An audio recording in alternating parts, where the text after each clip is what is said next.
கட்சியை சித்தரிக்கின்ற அந்த தேச விரோத கும்பல்களை நீங்களாகவே தானாக முன்வந்து கூட இந்த தமிழக காவல்துறையோ கன்னியாகுமரி மாவட்ட காவல்துறையோ வழக்கு பதிவு செய்யலாமே, கைது செய்யலாமே, ஏன் செய்யவில்லை? இதைத்தான் பாரதிய ஜனதா கட்சி கண்டிக்கிறது. பாரதிய ஜனதா கட்சி சொல்லுகிறது, இந்த இயக்கங்கள் சொல்லுகிறது, இந்த அதிகாரி அரசோ இந்த தமிழகத்துடைய காவல்துறை சொல்லட்டும், நாங்கள் எங்களால் முடியாது, நீங்கள் பார்த்துக் கொள்ளுங்கள் என்று சொல்லட்டும். ஒரு மணி நேரத்திலே இந்த தேச விரோத கும்பலை அப்புறப்படுத்தக்கூடிய தைரியம் இந்த பாரதிய ஜனதா கட்சிக்கும் RSS பேர் இயக்கத்திற்கும் இந்த இயக்கங்களுக்கு உண்டு. என்று சொன்னால் பல்வேறு பேரிடர் காலங்களிலே பணியாற்றியவர்கள் RSS பேர் இயக்கத்தில் இருப்பவர்கள். ஆகவே சொல்லுகின்றோம், காலங்கள் மாறும், காலங்கள் மாறும், காவல்துறை அப்பொழுது மாற வேண்டும், தமிழகமும் மாற வேண்டும்.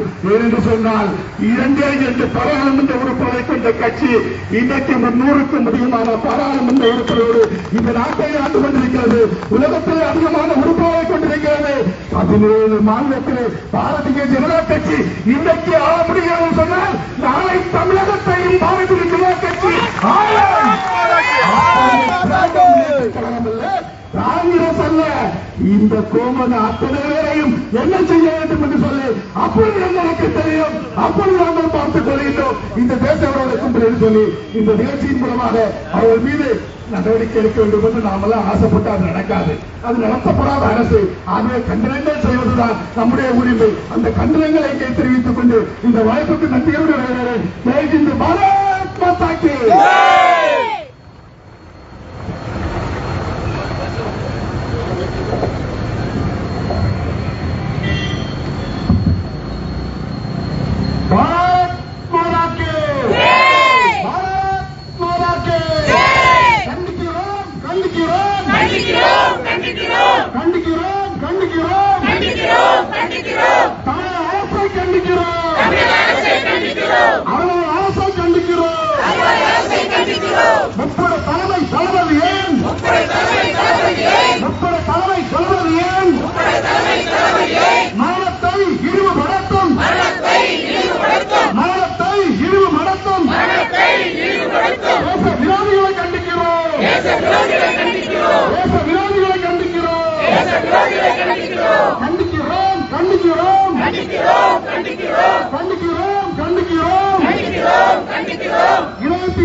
அடுத்தபடியாக இந்த கண்டன ஆர்ப்பாட்டத்தை அடக்கி மாவட்ட துணை தலைவர் மதிப்புக்கு மரியாதை கருணாநிதி அவர்கள் நிறைவேற்றுவார்கள்.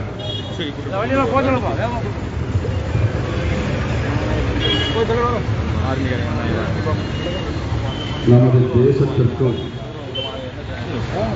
தேசத்திற்காக தன்னை அர்ப்பணித்து பணியாற்றிக் கொண்டிருக்கக்கூடிய ராணுவ தளபதி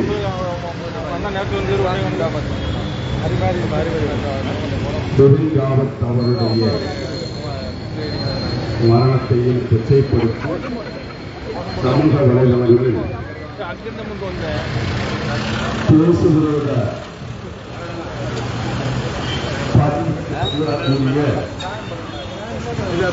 அந்த தேச துரோகிகள் எல்லாம் தேசிய பாதுகாப்பு சட்டத்தில் கைது செய்ய வேண்டும் என்று சொல்லக்கூடிய கோரிக்கையை வலியுறுத்தி கன்னியாகுமரி மாவட்ட மாநில கட்சி சார்பாக இந்த கண்டன ஆர்ப்பாட்டமாக நிகழ்த்திக் கொண்டிருக்கிறது. இந்த கண்டன ஆர்ப்பாட்டத்தை விளக்கி பேசிய முன்னாள் மாவட்டத்துடைய தலைவரும் மாநில பொதுக்குழு உறுப்பினராகிய மரியாதைக்குரிய சக்கரவர்த்தி அவர்களுக்கும் மாநிலத்தினுடைய செயற்குழு உறுப்பினர் மரியாதைக்குரிய கோபகுமார் அவர்களுக்கும் இந்த நிகழ்ச்சியை முன்னிலை வகித்து செயல்படுத்திக் கொண்டிருக்கக்கூடிய மாவட்டத்துடைய பொதுச் செயலாளர்கள் மரியாதைக்குரிய சொக்கலிங்கம் அவர்களுக்கும் மரியாதைக்குரிய வினோத்குமார் அவர்களுக்கும் மரியாதைக்குரிய ஆர்த்தி சுரேஷ் அவர்களுக்கும் கோட்டத்துடைய அமைப்புச் செயலாளர் மரியாதைக்குரிய கிருஷ்ணன் அவர்களுக்கும் இணை அமைப்புச் செயலாளர் மரியாதைக்குரிய கிருஷ்ணகுமார் அவர்களுக்கும் மற்றும் இந்த நிகழ்ச்சியிலே கலந்து கொண்டு எங்களோடு தொழிலோடு வருவதற்கு செய்திகளை பார்த்துக்கலாம் என்று சொல்லி எங்களுக்கு தைரியத்தை ஊட்டி தந்து கொண்டிருக்கக்கூடிய பரிவார இயக்கங்களுடைய அத்தனை பொறுப்பாளர்களுக்கும் பாரதிய ஜனதா கட்சியினுடைய மாநில மாவட்ட ஒன்றிய மற்றும் உள்ளாட்சி மன்றத்துடைய முதல் அத்தனை பேருக்கும் அடியபடி அன்பு கலந்த வணக்கங்கள். இந்த போராட்டம் என்பது நீ அவங்களை கைது செய்ய வேண்டும் என்பது மட்டுமல்ல,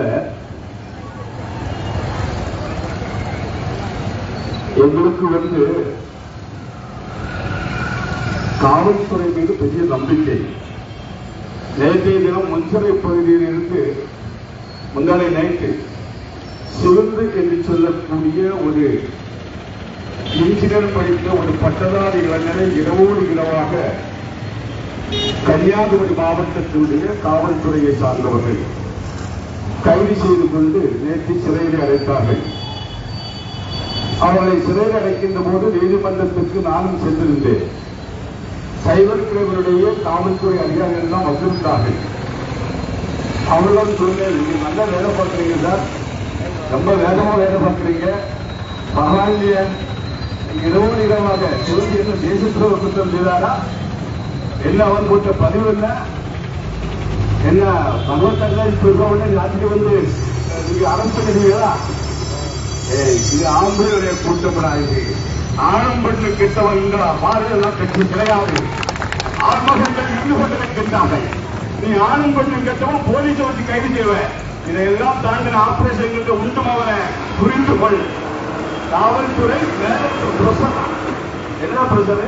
தகவல் தொழில்நுட்பத்துறையுடைய அமைச்சர் சொன்னாலே நீ அவங்க போட்ட பதிவு நீதிமன்றத்தில் போய் நம்ம வழக்கறிஞர்கள் செல்வார்கள், வெளியே வருவான். என்ன பதிவு போட்டாவே என் மாரிதாசை கைது செய்த உனக்கு ஏன் இந்த ராணுவ வீரனுடைய நமது பிபின் ராவத் அவருடைய இறப்பை கொச்சைப்படுத்தி பதிவு செய்தது ஏன் கைது செய்யவில்லை என்பது அவருடைய நியாயமான கேள்வி. இந்தியத்தின் அத்துடைய ஒவ்வொரு குழுவினுடைய கேள்வி நாம் கேட்டது. அந்த கேள்வி கேட்ட உடனே நீ இரவோடு இரவாக வந்து அவரை கைது செய்து சிறையில் அடைத்தாய் என்று சொன்னார். காவல்துறை மேல எனக்கு ரொம்ப நம்பிக்கை. காட்டாற்று உலகத்திலேயே காட்டாற்று போலீஸுக்கு அப்புறம் ரொம்ப சிறப்பு வாய்ந்த காவல்துறை என்று சொல்வது தமிழகத்துடைய காவல்துறை. இப்ப எம்ஜிஆர் காலத்தில் நாங்கள் இப்போ நம்புகின்றோம். இப்போ நம்ம இந்த காலில் நம்ம எஸ்பி ஆபீஸ்ல போய் எஸ்பி இல்ல ஏடிஎஸ்பிக்கு ஒரு 20 ஸ்கிரீன்ஷாட் எடுத்து கொண்டு கொடுத்திருக்கான். இவன் எல்லாம் எப்படி எல்லாம் பதிவு போட்டிருக்கான், எப்படி எல்லாம் பேசியிருக்கான். இவனை எல்லாம் இதே சைவம் இரவோடு இரவாக கைது செய்து ஜெயில் அடைக்கணும். இன்னும் அவனை இனி பாரதிய ஜனதா கட்சிக்கார மேல ஒருத்த மேல கை வச்ச கன்னியாகுமரி சட்டம் திமுக நலனுக்கும் பாரதிய ஜனதா கட்சிக்கும் தனித்தனி சட்டம் கிடையாது. இந்துக்களுக்கு ஒரு சட்டம், கிறிஸ்தவருக்கு ஒரு சட்டம் கிடையாது. இந்த நாட்டில் அனைவருக்கும் ஒரே சட்டம். திராவிட முன்னேற்ற கழகத்தை சார்ந்தவன் புகார் கொடுத்தால் பாரதிய ஜனதா கட்சிக்காரரை கைது செய்வாய் என்று சொன்னால் ஜனநாயக முறைப்படி இன்று நான் காவல்துறையில கண்காணிப்பாளரை சந்தித்து புகார் மனு கொடுத்திருக்கின்றேன்.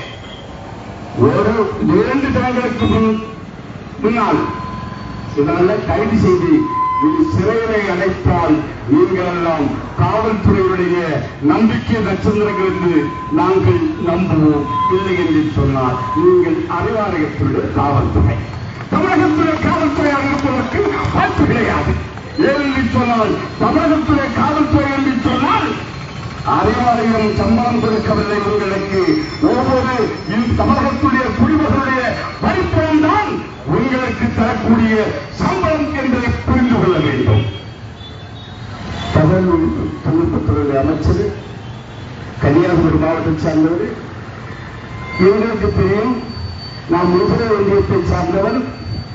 முன்சரை ஒன்றியத்தில் யார் இதுக்கு பின்னாடி இருந்து இயக்கினான்னு தெரியும். எதுக்காக நீங்கள் இந்த பையன் மேல வழக்கு பதிவு செய்து 20 கைது செய்வது என்று தெரியும். அப்பா, ஒன்றை புரிந்து கொள்ளுங்கள். அதிகாரம் இருக்கும் போது நீங்கள் காவல்துறையை வைத்து எங்களை நிறுத்துவது என்று சொன்னால் பாரதிய ஜனதா கட்சி என்பது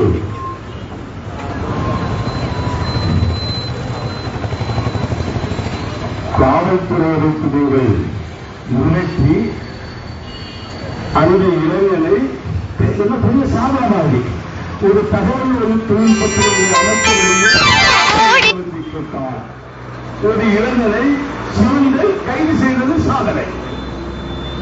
ஒன்றை மட்டும் புரிந்து கொள்ளுங்கள், இது ஒருவேளை காவல்துறை உங்கள் கையில் இருந்து கொண்டிருக்கிறது என்று சொல்லி இப்படியெல்லாம் நீங்கள் ஆட்டம் போட்டீர்கள் என்று சொன்னால் ராணுவம் எங்களிடம் இருந்து கொண்டிருக்கிறது என்பதை நீங்கள் ராணுவம் இருந்து கொண்டிருக்கிறது. ராணுவம் என்பது மத்தியிலே ஆட்சியிடத்தில் இருந்து கொண்டிருக்கக்கூடிய ராணுவம் என்று நினைத்து விடாதீர்கள். இந்திய சைனா யுத்தம் நடக்கின்ற போது அந்த யுத்தத்திலே ராணுவ வீரர்களோடு தோளோடு தோல் நின்று சைனாவுக்கு எதிராக போராடின RSS பேரியக்கம் எங்களோடு இருந்து கொண்டிருக்கிறது என்பதை புரிந்து கொள்ள வேண்டும். இடது பக்கத்திலே RSS பேரியக்கத்துடைய அண்ணன் RSS பேரியக்கத்துடைய எங்களுடைய அண்ணன் ராஜேந்திரன் சங்கராக சென்று கொண்டிருக்கின்றார்கள். வலது பக்கத்திலே இந்து முன்னணி பேரியக்கத்தினுடைய கோட்ட பொறுப்பாளர் அண்ணன் சோமன் சென்று கொண்டிருக்கின்றார்கள். இவர்கள் 2 பேரும் பக்கத்திலே நின்றாலே நாங்கள் கன்னியாகுமரி மாவட்டத்தை அப்படியே ஆட்சி நின்று கொண்டிருக்கின்றார்கள். உங்களுடைய காவல்துறையை வைத்து நான் சொல்லுகிறேன், அமைச்சருக்கு நேரடியாக சொல்லுகின்றேன். இதை விட பெரிய ஆபரேஷன் எங்களுக்கு புரியும். போலீஸை வச்சுதான் பண்ண முடியும். இதையெல்லாம் கைவிட வேண்டும் என்று சொல்லி நாங்கள் வேண்டி கேட்டுக்கொள்கின்றோம். எதற்காக என்று சொன்னால் நாங்கள் பலமுறை புகார் கொடுத்திருக்கின்றோம். இங்கு பல காவல்துறை அதிகாரிகள் நின்று கொண்டிருக்கின்றார்கள். நாங்கள் கொடுத்த கேசுக்கெல்லாம் என்ன போடுவாங்க, சிஎஸ்ஆர் தலைவர் நாங்கள் புறவு எஸ்ஆர் போட்டிருக்கோம், சிஎஸ்ஆர் போடலாம். சிஎஸ்ஆர் போட்டுக்கிட்டு புறவு பார்த்துக்கிடுவோம் அப்படின்னு சொல்லி நம்ம மனசாட்சிப்படி திருந்தியவனா திருந்தட்டு விட்டா அப்புறம் நம்ம கொடுத்த சிஎஸ்ஆர் அவன் கொடுத்த எஃப்ஐஆர்னு சொன்னா இன்னைக்கு நான் கொடுத்தது எல்லாத்துக்கும் எஃப்ஐஆர் போட்டாகணும். ஒருத்தன் பதில் போட்டிருக்கான். எப்படி தெரியுமா, மோடி எப்போது ஹெலிகாப்டரும் தமிழகம் வருவார், மக்கள் எதிர்பார்ப்பு குடும்பம்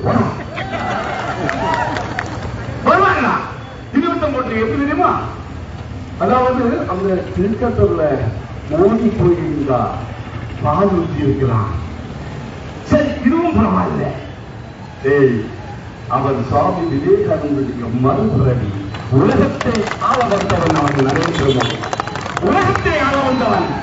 அபுதாபியில போய் 55,000 சதுர அடியிலே ஆலயம் கட்டுவதற்கு அடிக்கல் நாட்டுவோம் என்றால் என் தலைவர் நரேந்திர மோடி. அமெரிக்காவிலே இந்துத்துவ இயக்கத்துகின்றார் சுவாமி விவேகானந்தனுடைய கனவு இதுவாகத்தான் இருந்தது. உலகத்துக்கு பாரத தேசம் வழிகாட்ட வேண்டும். வழிகாட்ட வந்த ஒப்பந்த தலைவர் இங்கிலாந்திலே பிரதமர் சொன்னார், உலகத்துக்கு ஒரு சூரியன், உலகத்துக்கு ஒரே ஒரு நரேந்திர மோடி. நீங்கள் போவீர்கள் தவிர எங்கள் நரேந்திர மோடி நாய அவனுக்கு பாதித்து இருந்தா இன்னைக்கு 140 கோடி ஜனத்தொகை 70 கோடியாக மாறியிருக்கும். அவன்தான் உண்மையை காட்டங்களை புரிந்து கொள்ள வேண்டும். கொரோனா தடுப்பூசி சார்ஜ் நோய்களாக வந்தார். நான் வெளிநாட்டில் கையெழுந்த போறேன். கையெழுந்து இருக்கிற கையெழுந்து போற கமிஷமாக்கல கமிஷமாக்கணும். உலகத் தலைவர் நாங்கள் சொன்னார்கள். எப்பா உலக நல்ல தலைவர் இல்லப்பா அவன் சொன்னா குடிக்க என்று சொன்னான். இனி உலகம் நம்மளும் கையெழுந்துகிறது தாய் என்று சொல்லி உலக நாடுகள் எல்லாம் இன்று கையெழுந்துகின்ற வகையில் உலகத்திற்கு வழிகாட்டக்கூடிய தலைவராக நரேந்திர மோடி இருந்து கொண்டிருக்கின்றார். இவனுக்கு எல்லாத்திலையும் கமிஷன் வாங்கணும். தீபாவளிக்கு தொழிலாளருக்கு ஸ்வீட் கொடுத்து அதிலே கமிஷன் வாங்கணும். அண்ணாமலை சொன்னாரு மகனே உள்ள போயிருவேன். உடனே என்ன செய்யலாம் அரசாங்கத்தில் வாங்கிட்டான். இப்ப என்ன நிலைமை சொன்னா எல்லாம் ஜெயிச்சாச்சு. எதுக்காக ஜெயிச்சா? நாட்டுக்கு வேண்டிய ஜெயிச்சா? நாட்டுக்கு வேண்டிய 80 தானா? நாட்டுக்கு வேண்டிய முதலமைச்சர் தானா? நாட்டுக்கு வேண்டிய மந்திரி தானா? அவன் குடும்பத்தை வளர்க்கணும், கொள்ளையடிக்கணும். இப்ப கொள்ளையடிக்க முடியல. இன்னைக்கு எல்லாருக்கும் ஒரு மலை கலர் கொடுக்கணும். தூங்கி சாக வேண்டியது. திமுக ஆட்சிக்கு வந்து கொள்ளையடிக்க முடியல. எதுக்கு ஆட்சிக்கு வர? கொள்ளையடிக்க ஆட்சிக்கே வர. இப்ப அண்ணாமலே கொள்ளடிக்க விடல, நரேந்திர மோடி கொள்ளடிக்க விடல. திருட்டு பிடிச்ச நாய மாதிரி அத்தனை எம்எல்ஏயும் எம்பியும் மந்திரியும் முதலமைச்சரும் திருட்டு பிடிச்ச நாய மாதிரி ஓடலாம். அதுக்காகதான் இப்படி எல்லாம் நரேந்திர மோடிக்கு மேல பதிவு சுந்தரவள்ளின்னு ஒரு அக்கா. சுந்தரவள்ளி பதிவு போடுன்னு மனோஜராஜ் அவனுக்கு காணல.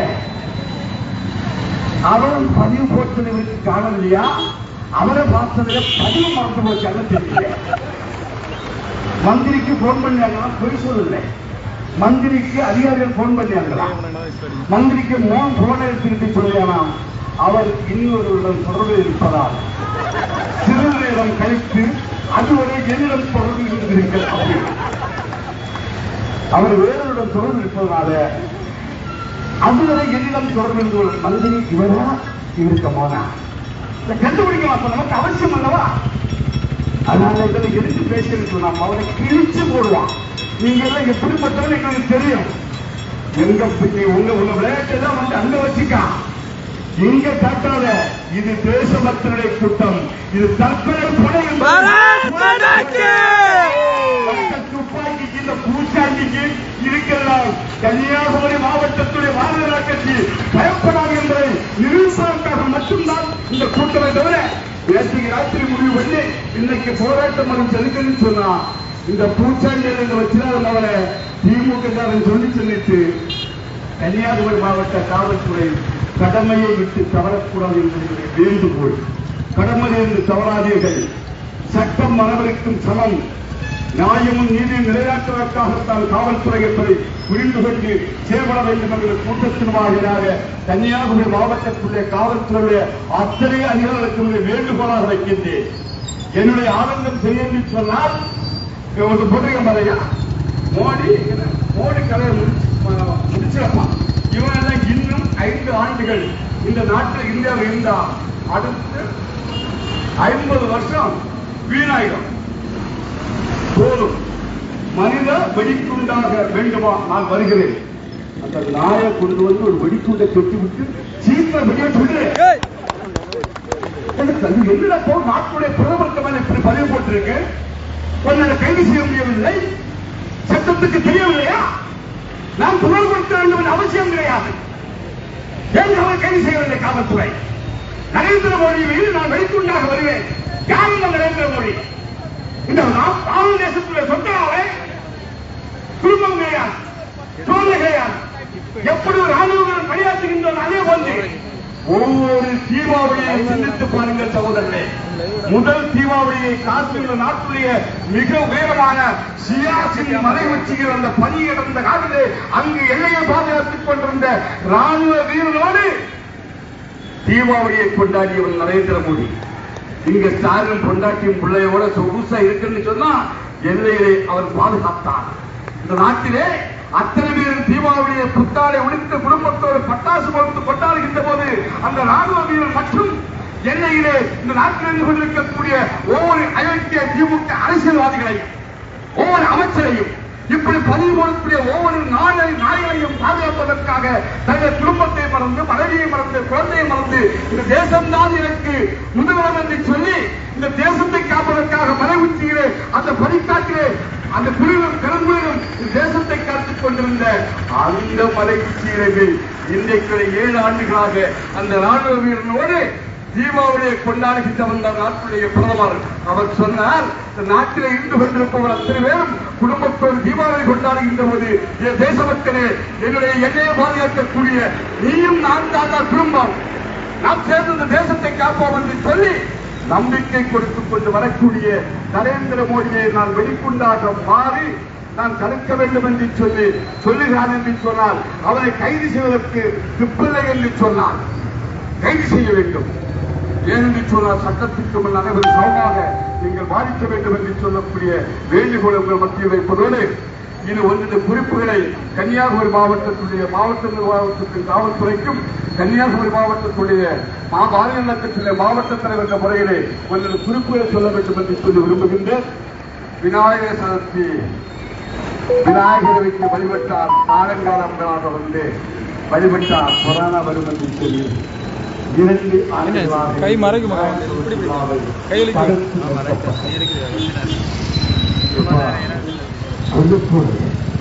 இயேசுவுக்கு பிறந்தார்.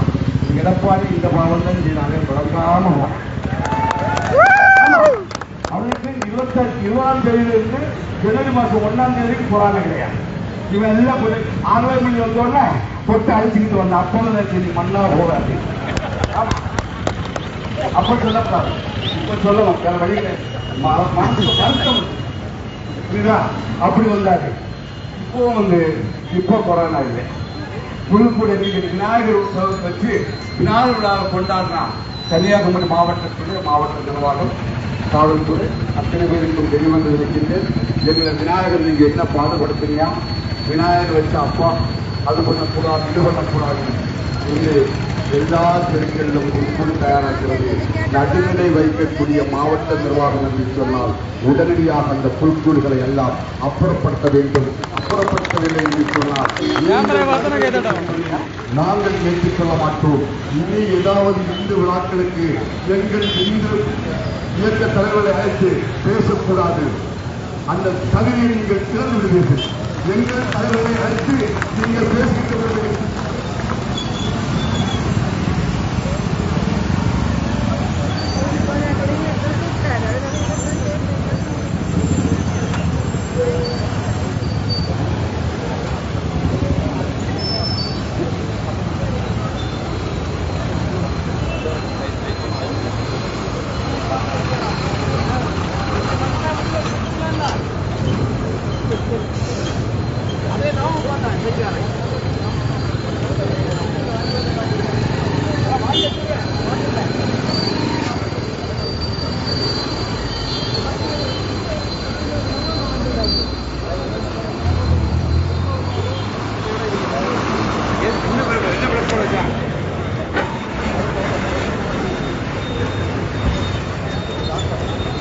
பஸ் நிறுத்த போட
அதாவது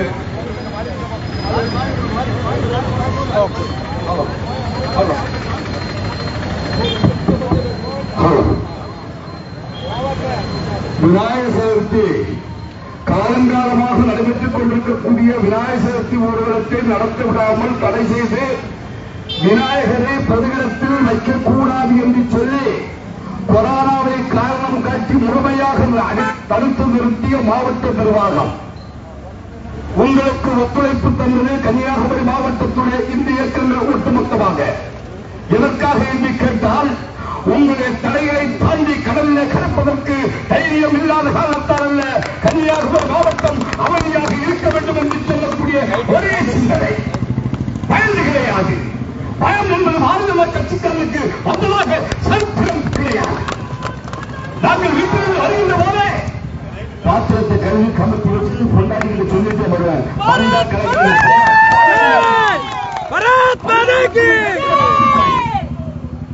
பயந்தவர்கள் கிடையாது. 1000 பேர் வர வேண்டும் என்று சொல்லக்கூடிய அவசியம் கிடையாது. தனிமனிதராக சென்று கடலை அழைப்பதற்கான தைரியம் உள்ளவர்கள் இந்த மாவட்டத்தில் எனக்கும் பயப்படாத தேசபக்தர்கள் இருந்தாலும் கூட ஒரு மிகப்பெரிய கொடிய நோய் தொற்று நோய்.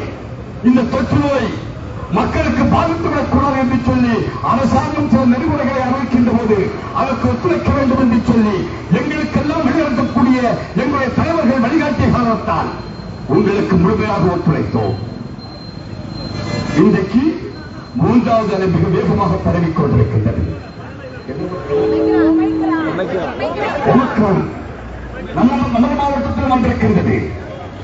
அன்றைக்கு விநாயகர் சதுர்த்தி நேரத்தில் கிடையாது. இன்றைக்கு இந்த வைரஸ் இந்த மாவட்டத்தில் பரவிக் கொண்டிருக்கின்ற போது நீங்கள் எல்லா இடத்திலும் பொற்கூறு கொட்டுவதற்கு நீங்கள் அனுமதி கொடுக்கிறீர்கள் என்று சொன்னால் நீங்கள் அனிவாரிய அரசாங்கத்தினுடைய சம்பளதாரர்கள் என்பதுதான் அர்த்தம். தமிழகத்திலேயே விரோதியாக இருப்பதற்கான வாய்ப்பு கிடையாது. இதை எதற்காக சொல்கிறேன் என்று சொன்னால் காவல்துறை என்பது யாருக்கும் பயப்பட வேண்டிய அவசியம் கிடையாது. ஐபிஎஸ் ஐஏஎஸ் வைப்பது அடிமையாக இருப்பதற்கு கிடையாது. இன்றைக்கு காவல்துறைக்கு அதிகமான அதிகாரம் கொடுக்கப்பட்டிருக்கின்றது. நாட்டுடைய பிரதமரை கைது செய்யக்கூடிய அதிகாரம், இந்த நாட்டுடைய முதலமைச்சரை கைது செய்யக்கூடிய அதிகாரம், இங்கு பேசிட்டு இருக்கக்கூடிய நான் வெளியே சென்றவர்கள் என்னை கைது செய்யக்கூடிய அதிகாரம், மிகப்பெரிய அதிகாரம் உங்களுக்கு தரப்பட்டிருக்கின்றது. எதற்காக என்று சொன்னால் இந்த நாட்டில் சட்டம் ஒழுங்கு பாதுகாக்கக்கூடிய மிகப்பெரிய பொறுப்பு காவல்துறை இருந்து கொண்டிருக்கின்றது. அதனால்தான் இந்த நாட்டிலேயே உயரிய சின்னமான அசோக சக்கரத்தை கட்சிக்கக்கூடிய 3 சிங்கங்களை உங்களுடைய நெற்றியில் கொண்டிருக்கக்கூடிய தொப்பியை வைத்திருக்கின்றார்கள். காவல்துறை தலைவர்கள் விடக்கூடாது. நீ அத்தனை பேர் தலைவர்களான காவல்துறை தலைவர்கள் இருக்க வேண்டும் என்பதற்காக உங்களை ஞாபகப்படுத்துவதற்காக நீங்கள் தலைவர்கள் விட்டால் சட்டம் ஒழுங்கு தலைவரிந்துவிடும். உங்கள் விழுப்பிலிருந்து வருகின்ற பட்டையிலே அந்த நடுப்பகுதியிலே அசோக சக்கரம் பொறிக்கப்பட்டிருக்கும். ஏனென்று சொன்னால் உங்களை இடுப்புகள் வளர்ந்துவிடக் கூடாது. உங்கள் இடுப்பு வளர்ந்துவிட்டால் இந்த நாட்டிலே வந்து சட்டம் ஒழுங்கு வளர்ந்துவிடும் என்று சொல்லி இவ்வளவு பெரிய அதிகாரத்தை உங்களுக்கு தந்திருக்கின்ற போது யாருக்காகவும் தயவு செய்து வளர்ந்து நெளிந்து கொடுத்து விடாதீர்கள். அதன் பிறகு சட்ட ஒழுங்கை நீங்கள் பாதுகாக்க முடியாது. யாரு ஏன்னு சொன்னால் நீங்க அவனுக்கு புல்லு கூடு கொடுத்தா நாங்களும் விநாயகரை உடனே வச்சிருவோம்டா. நவராத்திரி விழா, நவராத்திரி விழாவுக்கு அப்பா கொடி கட்டுறோட நாட்டில் கொடி அவுத்துறான்.